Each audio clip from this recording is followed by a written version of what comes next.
मित्रांनो, तुम्ही जर या चॅनलवर नवीन आला असाल तर चॅनलला लाईक आणि सबस्क्राईब करायला विसरू नका आणि बेल आयकॉन प्रेस करायला विसरू नका, म्हणजे माझ्या सर्व व्हिडिओची नोटिफिकेशन तुम्हाला लगेच कळेल।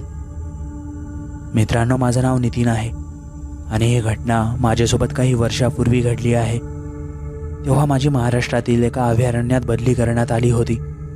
तसं ते अभयारण्य खूप मोठं होतं आणि निसर्गाने नटलेलं होतं। मोठमोठाली झाडे झुडपे होती, जणू मोठं जंगल होतं। माझ्यासोबत आणखी काही आमचे अधिकारी होते।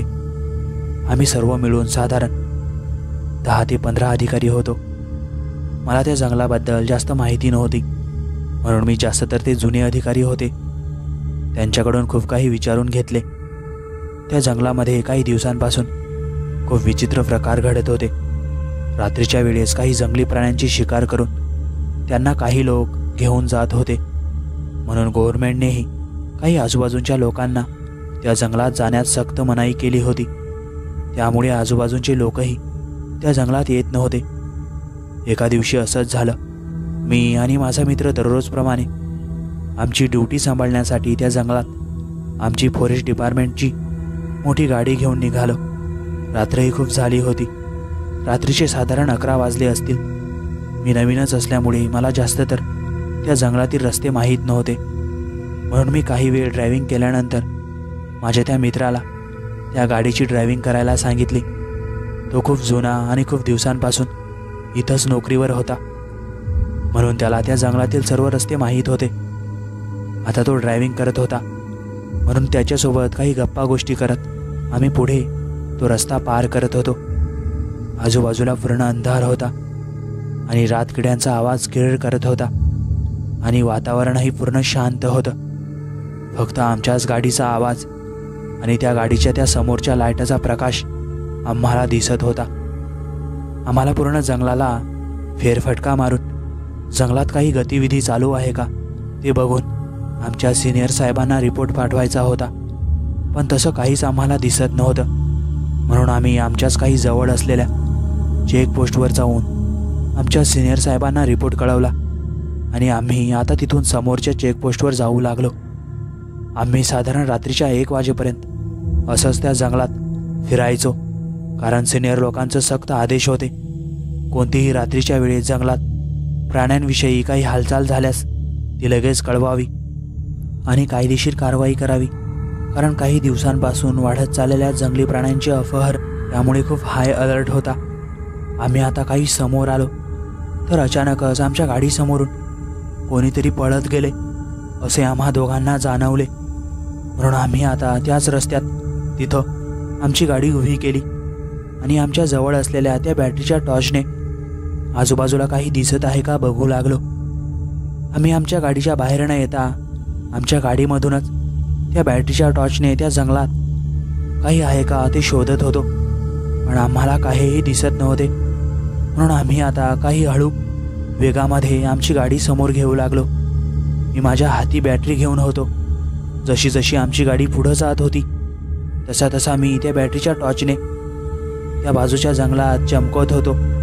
काही समोर आल्यावर मला माझ्या त्या बॅटरीच्या टॉर्चच्या प्रकाशात काही डोळे चमकताना दिसले। मी अगोदर माझ्यासोबत असलेल्या मित्राला सांगितले, त्यानेही त्या अंधारात बॅटरीच्या टॉर्चमध्ये डोळे चमकताना बघितले। तो बघताच मला म्हणाला, अरे असेल जंगलातील एखादा प्राणी वगैरे, म्हणून मी ते आता नजरअंदाज करून पुढे काही बॅटरीचा टॉर्च चमकवू लागलो।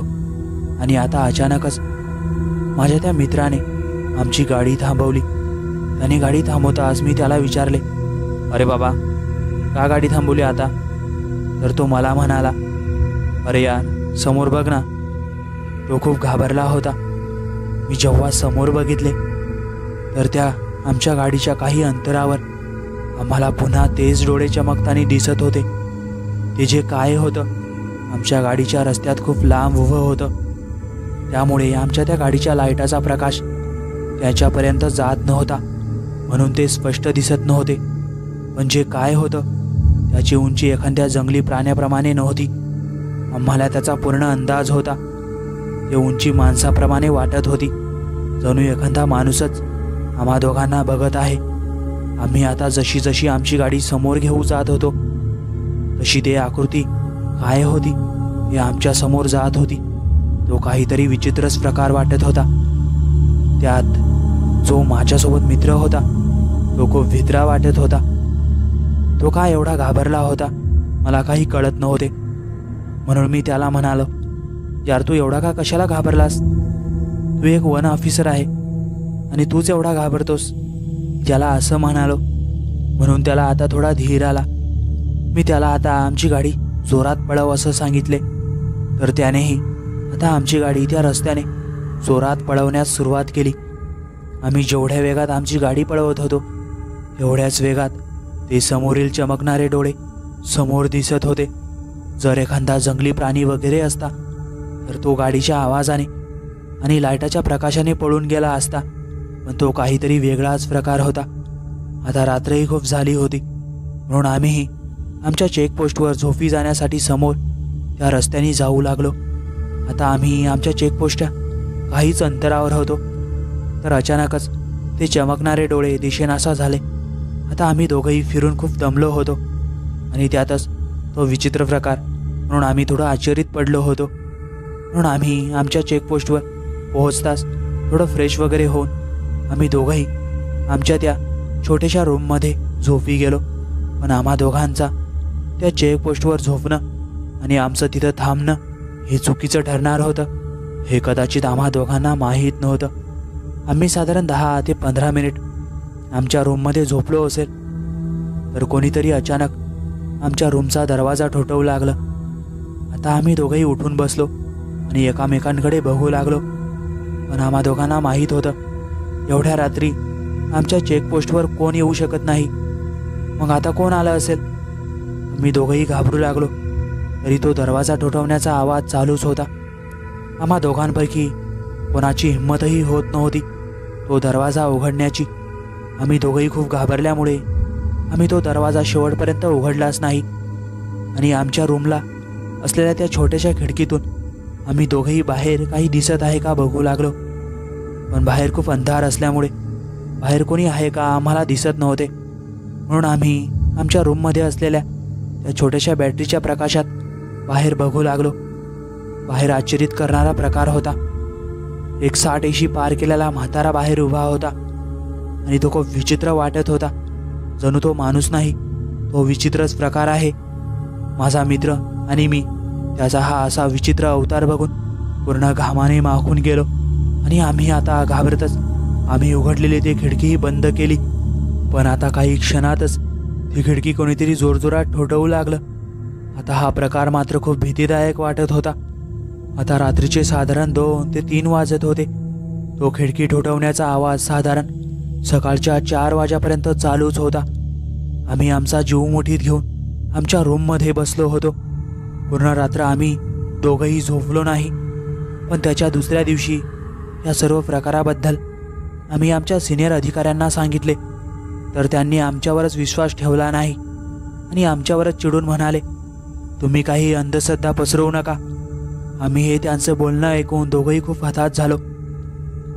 पण ते घटना आमच्यासोबत घडलेली होती म्हणून आम्हालाच माहीत होतं तो नजारा किती भयानक होता. म्हणून आम्ही दोघंही रात्री अपरात्री त्या चेकपोस्टवर कधीही सावध राहतो. पण काही दिवस उलटून गेल्यानंतर आम्हाला शेजारील गावकऱ्यांकडून माहिती झाले तो एक चेकपोस्ट ऑफिसर होता. त्याने जंगलात काही जंगली प्राण्यांची तस्करी करताना काही चोरटे पकडले होते. पण हा ऑफिसर एकटा असल्यामुळे त्या चोरट्यांनी त्याला मारझोड करून तिथून फरार झाले आणि या ऑफिसरचा तिथंच त्या रात्री प्राण गेला. तो ऑफिसर अजूनही त्या चोरट्यांच्या शोधात आहे आणि रात्री अपरात्री त्या तशा चोरट्यांना जे निष्पाप प्राण्यांचे जीव घेतात व त्यांच्यावर त्यांचं स्वतःचं भलं करतात त्यांना तो ऑफिसर त्या जंगलातील त्या प्राण्यांच्या आजूबाजूलाही फडकू देत नाही आणि जंगलाशेजारील काही गावकऱ्यांनाही तो ऑफिसर त्या जंगलात काही चुकीचं केल्यास त्यांनाही दिसतो. मित्रांनो, खरंच असे प्रामाणिक गव्हर्नमेंट ऑफिसर खूप कमी प्रमाणात आहे. मित्रांनो, तुम्हाला कथा कशी वाटली नक्कीच कमेंट करून सांगा आणि ज्यांनी अजूनही आपलं चॅनल सबस्क्राईब केलं नसेल त्यांनी नक्की सबस्क्राईब करा.